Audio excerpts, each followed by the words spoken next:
बिस्मिल्लाहिर्रहमानिर्रहीम। अस्सलाम वालेकुम students, welcome to easy learning channel.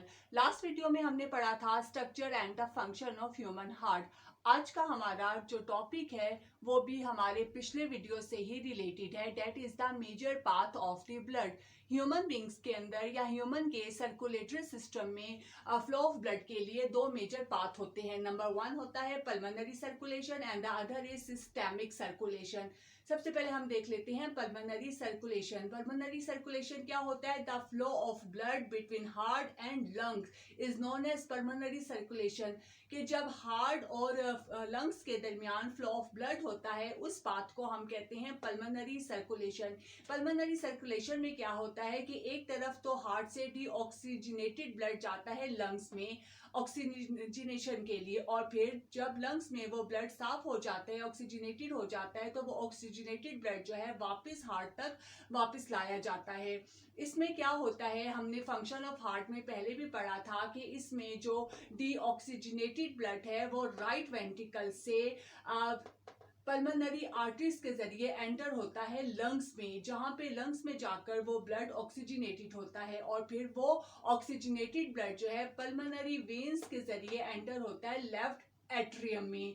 तो ये हमारे पास सिर्फ हार्ट और लंग्स के दरमियान जो फ्लो ऑफ ब्लड होता है उस पाथ को हम कहते हैं पल्मोनरी सर्कुलेशन। दूसरा हमारे पास आ जाता है सिस्टेमिक सर्कुलेशन। सिस्टेमिक सर्कुलेशन क्या है? The flow of blood between heart and rest of the body except lungs is called systemic circulation. के यानी कि जब हार्ट से और पूरी बॉडी, लंग्स के अलावा पूरी बॉडी के दरमियान जो फ्लो ऑफ ब्लड होता है उस पाथ को हम कहते हैं सिस्टेमिक सर्कुलेशन। अब सिस्टेमिक सर्कुलेशन में क्या होता है कि एक तरफ तो ऑक्सीजनेटेड ब्लड पूरी बॉडी को सप्लाई होता है, तो दूसरी तरफ जो है डीऑक्सीजनेटेड ब्लड पूरी बॉडी के टिश्यू से इकट्ठा होता है और ब्लड तक और हार्ट तक वापस आता है साफ होने के लिए। अब इसमें हमने पहले भी पढ़ा था फंक्शन ऑफ हार्ट में कि यहाँ पे देखें कि लंग्स में पल्मोनरी वेन्स के जरिए ऑक्सीजनेटेड ब्लड आता है लेफ्ट एट्रियम में। लेफ्ट एट्रियम अपना ब्लड पुश करता है लेफ्ट वेंट्रिकल में, और फिर लेफ्ट वेंट्रिकल से वो ऑक्सीजनेटेड ब्लड एओर्टा के जरिए पूरी बॉडी को सप्लाई होता है। और दूसरी तरफ क्या होता है कि तमाम बॉडी से जो डीऑक्सीजनेटेड ब्लड है वो सुपीरियर वीना कैवा और इंफीरियर वीना कैवा के जरिए आता है राइट एट्रियम में। राइट एट्रियम से फिर वो राइट वेंट्रिकल में जाता है, और राइट वेंट्रिकल से पल्मोनरी आर्टरीज के जरिए वो डीऑक्सीजनेटेड ब्लड जाता है लंग्स में। फिर लंग्स में वो ब्लड साफ होकर वापिस इस तरह लेफ्ट एट्रियम में आता है। इस तरीके से ये पूरा जो एक साइकिल है वो चलता रहता है। अब पल्मोनरी सर्कुलेशन है, इसमें जो ब्लड का प्रेशर है वो as compared to systemic circulation low होता है, और ये लो ब्लड प्रेशर जो है इनफ टाइम प्रोवाइड करता है गैसियस एक्सचेंज के लिए।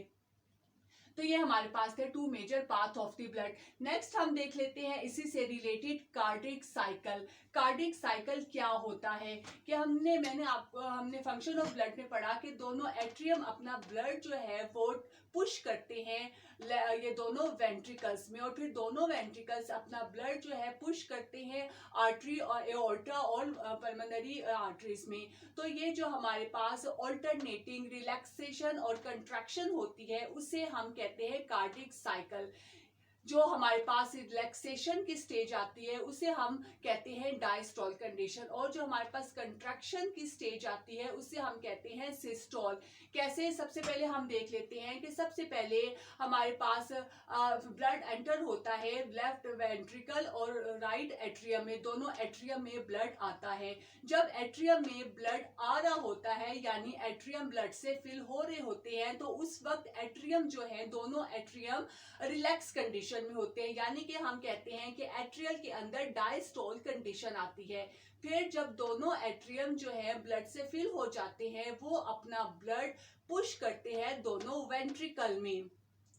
जब दोनों वेंट्रिकल में पुश करेंगे तो दोनों एट्रियम उस वक्त कंट्रैक्ट हो रहे होंगे, यानी कि एट्रियम उस वक्त दोनों सिस्टोल कंडीशन में आएंगे। अब एट्रियम तो उस वक्त सिस्टोल कंडीशन में होते हैं, लेकिन जो दोनों वेंट्रिकल है वो उस वक्त ब्लड से फिल हो रहे होते हैं, यानी कि एट्रियम कंट्रैक्ट कंडीशन में होते हैं तो वेंट्रिकल्स जो है वो रिलैक्स कंडीशन में होते हैं। तो उस वक्त एट्रियम के अंदर तो सिस्टोल कंडीशन आएगी, लेकिन वेंट्रिकल्स के अंदर जो है डायस्टोल कंडीशन होगी। फिर जब वेंट्रिकल्स भी ब्लड से फिल हो जाएंगे तो वो अपना ब्लड एओर्टा या पल्मोनरी आर्टरीज में पुश करेंगे। उस वक्त ये कंट्रैक्ट होंगे, यानी हम कहेंगे उस वक्त वेंट्रिकल्स जो है वो सिस्टोल कंडीशन में आते हैं। फिर वो वापस इस तरीके से ब्लड एट्रियम में जाएगा, फिर वेंट्रिकल्स में, यानी कि ये पूरा साइकिल चलता रहता है। इसी साइकिल को हम कहते हैं कार्डिक साइकिल, और ये पूरा साइकिल जो है तकरीबन 8 सेकंड में कंप्लीट होता है। अब इसी कार्डिक साइकिल से रिलेटेड हमारे पास 3 टर्म्स आ जाती हैं। सबसे पहले हमारे पास आ जाता है हार्ट बीट। हार्ट बीट क्या होता है? One complete cardiac cycle is known as one heartbeat, या वन कंप्लीट कार्डिक साइकिल में एक वन हार्ट बीट की, ये जो पूरा एक कार्डिक साइकिल जो है एक हार्ट बीट बनाता है। और 1 मिनट में जितनी नंबर ऑफ हार्ट बीट होती है उसे हम कहते हैं हार्ट रेट। और एक एडल्ट पर्सन के अंदर नॉर्मल कंडीशन में जो हार्ट है वो ऑलमोस्ट 72 टाइम्स बीट करता है। नेक्स्ट हमारे पास टर्म आ जाती है पल्स रेट की। अब आर्टरीज के अंदर, यानी कि जब ब्लड आर्टरीज के अंदर एंटर होता है तो आर्टरीज में भी ऑल्टरनेटिव कंट्रैक्शन और रिलैक्सेशन की स्टेज होती है। तो आर्टरी के अंदर जो रिदमिक कंट्रैक्शन और रिलैक्सेशन होती है उसे हम कहते हैं पल्स रेट। और ये जो पल्स रेट है वो हम इजीली फाइंड आउट कर सकते हैं रेस्ट, नेक में और टॉप ऑफ द फुट में, क्योंकि ये ऐसी जगह होती हैं जहाँ पे हमारे पास आर्टरीज जो है वो स्किन से बहुत ज्यादा क्लोज होती है, इसलिए हम इसको आराम से प्रेस करके पल्स रेट मालूम कर सकते हैं।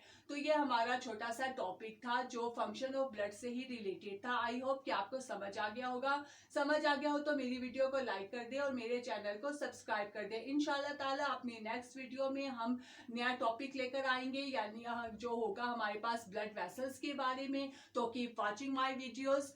तब तक के लिए अल्लाह हाफिज।